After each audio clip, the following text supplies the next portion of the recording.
welcome to our daily vlog.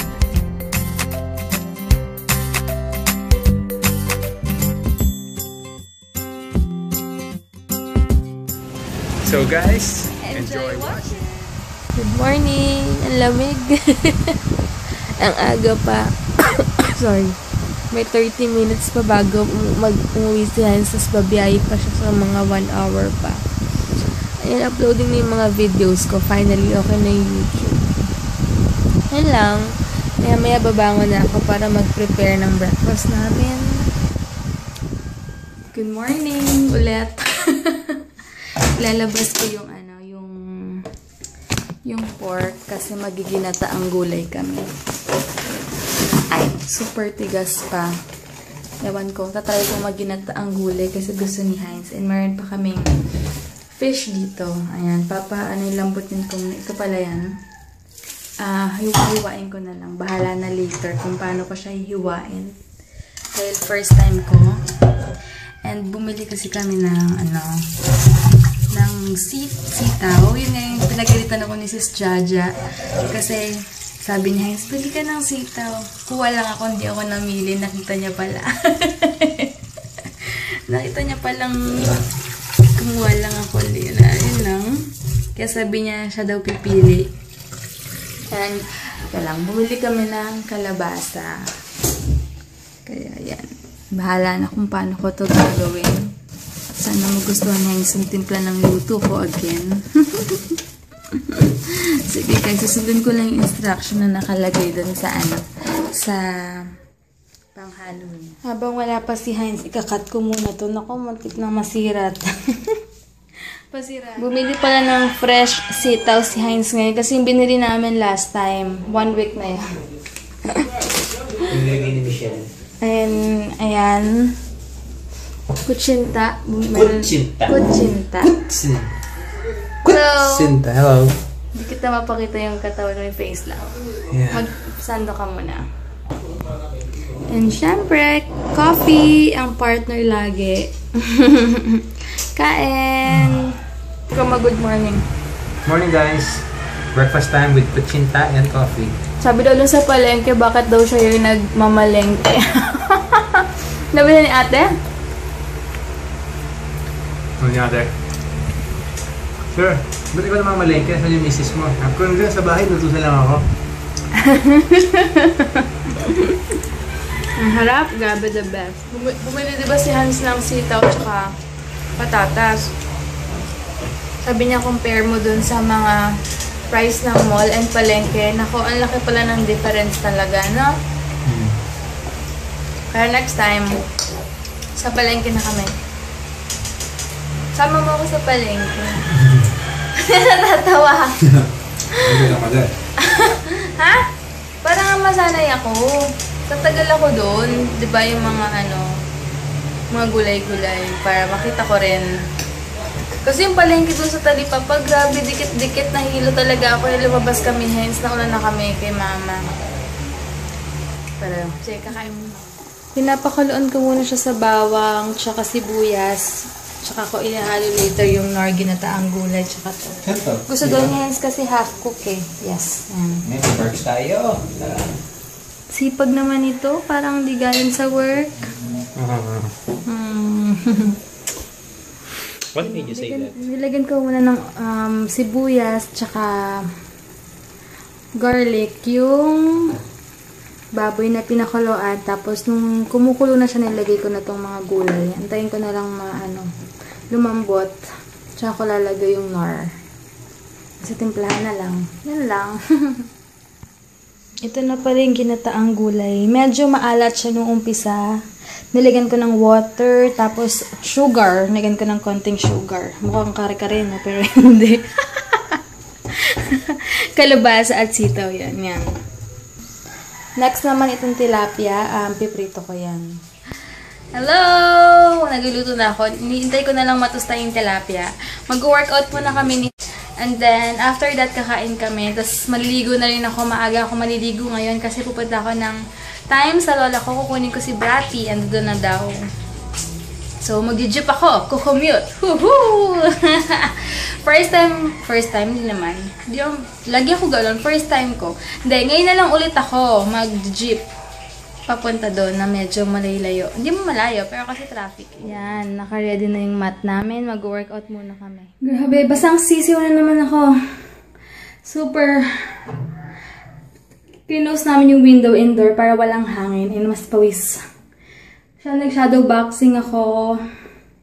Tapos, basta may sinusundan ako na application dito. Nasa phone ko na S-Health siya. Pero S-Workout kasama sa S-Health.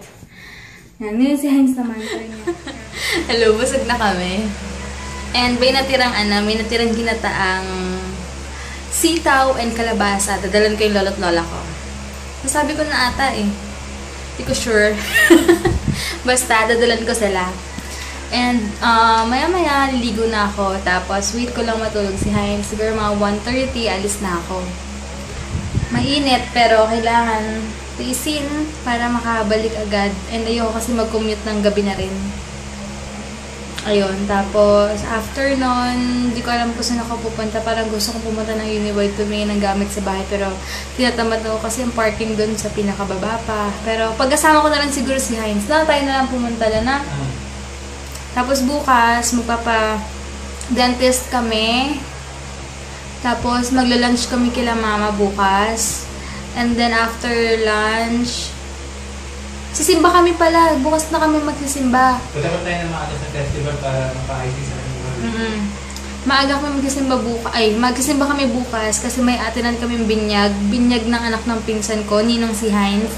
So, yun, para maka-attend kami. After nun, sa Sunday, baka pumunta kami ng World Trade. Pero not sure pa, 50-50 pa. Pero, siguro, kasi kailangan ko na mamili ng mga pangregalo. Hindi pa ako nakabili. First time ngayon na late akong mamili ng mga pangregalo. Buti lang may mga ready nang nakapangbalot dyan. Hindi ni Mama. Yung mga pambalot ng gifts.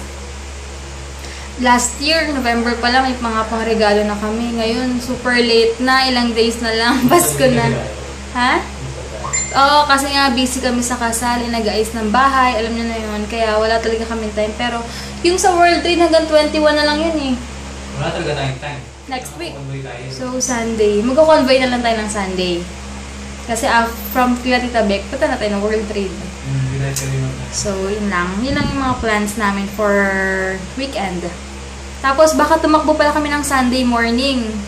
Kasi kailangan namin talagang tumakbo. Siguro gigising kami ng 5:45 on Sunday. Basta pag hindi kami pagod masyado bukas and maaga kami makatulog, posible na magising kami ng maaga at tumakbo. Hello! Nakaligo na ako and nagkilay and lipstick lang ako. Ayan, Tony Moly yung gamit ko. Sa kilay yung eyebrow pencil lang. Tapos hindi ako naglagay ng makeup or what. Ang nilagay ko lang is moisturizer na eye white, tsaka yung konting Tony Moly na primer lang. Kasi mainit. Hindi ako mag-makeup ngayon kasi sobrang init. Useless din mag-makeup kasi matutunaw din siya. Kaya punas-punas lang ako later. At least may kilay and lipstick lang ako. Hindi ako nagsalamin ngayon kasi mainit and naka-headband ako. Ayoko yung nasalamin ako, pinagpapawisan ako eh. And gusto ko lang free lang yung eyes ko kasi nga magko-commute ako. Mag-jeep ako. Excited na ako. Maya-maya, alis na ako. Antay ko lang matapos maligo. Halos ayaw akong paalisin ni Heinz. Gusto ako iposas doon. Sabi niya, balikan mo ako ah. Natural. Yan, lalabas na ako. Nakalak pala. Mamaya ko na asikasuhin niyang plansyahan niya kasi medyo, ano pa, mainit pa. Grabe, init ng panahon. Dadalhin ko kayo wifi ko para, sayang naman to eh. Yan. Sige guys, take a look. Nagpapatay ni... Hello guys, grabe, sobrang init. Ako nagpapatay niyan. Nagpalit ako ng damit kasi nga, sobrang init. Tapos, kinuha ko yung gamit ko dito. Hello guys, kotse na ako. Pupunta ako ngayon ng SM South Mall. Anyway, hindi ko pala ma-review yung lip and cheek tint ng Tony Moly kasi hindi ko siya type. Una-una, tignan nyo, dito lang siya nag-red, tapos dito wala. Tapos pag tumagal yan, nabubura. So, useless din i-review, diba? At least ngayon, alam nyo na dito. So, pupunta muna ka SM South Mall. Medyo traffic papunta ng SM. Dito ako nag-park sa likod para mamaya dire-diretso na lang ako dyan. O, diba? Tingnan ko pa yun. Yan, lalakad na ako dito ako sa likod. Nawiwiwi na ako. Hindi ako nakapag-vlog kanina sa jeep kasi maraming tao. And phone yung gamit ko, diba? Yung iba, 6,000. Kahit tingin pa ako ng iba. Grabe, super pricey ng iba. Ganda nito.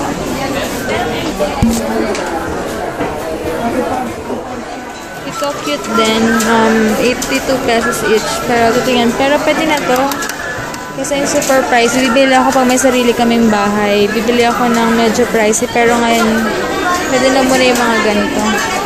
Ito parang ano to, pang tapsi-tapsi. Isip ako kung ano yung kakainin ko ngayon. Pero gusto ko light lang na dinner. Hello, bahay na ako. Finally. And yung mga ibang damit ko pala, pinalaundry ko na lang dun sa umuupa sa amin. Kasi may promo sila. Monday to Thursday, 20 pesos lang per kilo. So, 10 kilo ako dun. So, next week ko pa kukunin. Sabi ko, Monday na lang labhan para pasok dun sa promo nila na 20 pesos, diba? Kasi ang dami. Tapos may mga iba pa nandito na mga nalabhan na. So, ayusin ko muna. And then, later, wait lang. Kakain muna ako ng oats. Yun lang kakainin ko. Lumalaki tiyan ko ngayon. Dahil nga sa kakain as in, hindi talaga mapigilan. Kaya nga hindi ako bumili. Dapat mag-rice in a box ako. Kaya lang sabi ko wag na muna dahil nga kailangan kong babasan ang aking mga pinagkakain dahil malapit na Pasko, marami namang kainan. And sila mama pala pumunta ng ng bulungan, bumili ng mga seafood. So, kain na naman. Meron daw kami dong tilapia tsaka fish na blue marlin, something. Fish na yun. Basta, next week, papakita ko na lang sa inyo bukas. Nakabili yata siya ng kuhol. So, sis Mitch, tara na po kila mama, kumain na tayo doon ng favorite nating kuhol. Sige guys, nainitan ako, kakain muna ako ng oats. Tsaka, magluluto ako ng fishball. Ito pala yung fishball. Kakain muna ako habang naka-charge yung phone ko, ha? Later na lang, guys. Hey! I am back! Ay, kay Sis Jan L. Sis, I love you too, pero hindi talaga ako maka-reply sa'yo. Walang reply na nakalagay. Usually kasi, pag phone yung gamit mo, reply tapos report. Yun lang, dalawa yung nakalagay. Pero sa'yo, walang reply. As in, report lang. So, sorry kung akala mo, dineded mo ko yung comment mo. Hindi, nag-reply talaga ako sa lahat. Ang problema lang kapag, para lang for your information lang guys, sa mga hindi ko na-replyan, bawa, nag-comment kayo, nakita nyo lahat. I mean, nireplyan ko, kayo lang hindi. Ibig sabihin, walang reply na option dun sa comment nyo. Okay? Hindi talaga ako mag-reply kasi mini-make sure ko yan, basta mabilis yung data ko, nag-reply agad ako sa mga comment nyo. Okay, mag-alala. Sis Jen, sorry, talagang walang reply. Hi kay Ellie Tan and sa kapatid, sa husband niyang si RJ. Tama ba? RJ or RJ ata. Hello sa inyo! Hello! Sana nag-enjoy kayo muna ng vlog namin. Ayun, bukas pala magsisimba kami. Nasabi ko ni ata yung gagawin ko, pero nga, bukas kami magsisimba. So, bukas mahaba-haba yung vlog ko. And sa Sunday, kasi meron kami yung family gathering. So, tawag ito? Binyag ng anak ng pinsan ko. So, yun lang. So, ready ko na muna yung mga susuotin ko bukas hanggang Sunday. Alam nyo ba, hindi ko nakwento sa inyo, bad trip ako kanina. Kasi, yung binigay ko na sa lola ko yung like ko nakakalimutan. Tortang hipon. Ngayon, nilagay ko yun sa plastic. Nilagay ko sa isang bag. Isang bag, hindi. Ay, parang bag lang na maliit. Tapos, nung syempre ayoko nang may bit kasi naka-shoulder bag na ako, nilagay ko siya sa bag ko. Pagkalagay ko sa bag ko, nasa jeep na ako pag open ng bag ko, napakalansa. Yun pala natapon yung sabaw sa bag ko na black yung lagi kong dalang leather bag. My goodness, napakabaho. As in, pag uwi ko sa Times, nalagyan yung phone ko, yung isang cellphone kong San, yung pang business phone. Buti lang hindi nabasa yung wifi, yung wallet ko, yung susi, nilaban ko nga nilaban ko yung lace nun.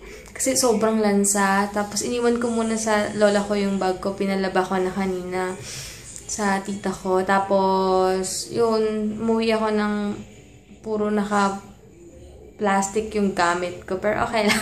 Buti lang may kotse akong dala kanina. Tapos, ayun, ano pa ba? Kaya sobrang, minsan naamoy ko pa yung lansa ng hipo na yun. Pero anyway, ganun talaga ang life. Minsan na nga lang mag-commute hassle pa. Anyway, ano na ako? Mag-ayos muna ako ng susuotin ko. And mag-shower pala muna lang ako bago ako mag-ayos ng gamit. Or habang naliligo sa mag-ayos muna ako ng susuotin ko para bukas. Ayan. Vitamins na siya. Done with my oatmeal. Hello guys. Grabe, nag-ayos lang ako sa labas. Sobrang pawis na ako. Ang kulog-kulog. Pili ko talaga merong bagyo bukas. Ewan ko lang. Bukas naka-sleeveless lang ako. And pants. Magpapants ako para kapag magsisimba na kami, papalit na lang ako ng polo shirt. Diba? Yun lang. And kakain muna ako ng cream cheese and skyflakes. Tapos with water. And then end ko na yung vlog ko. Bukas na lang guys. Good night! Thank you for watching yung dalawang videos ko. Kaka-upload lang ngayon. Pagpasensya nyo na magkasunod. Kasi nga, nagtinopak yung YouTube, diba? So, yun lang. Good night, guys. Thank you for watching. Bukas na lang. Tsura ko haggard.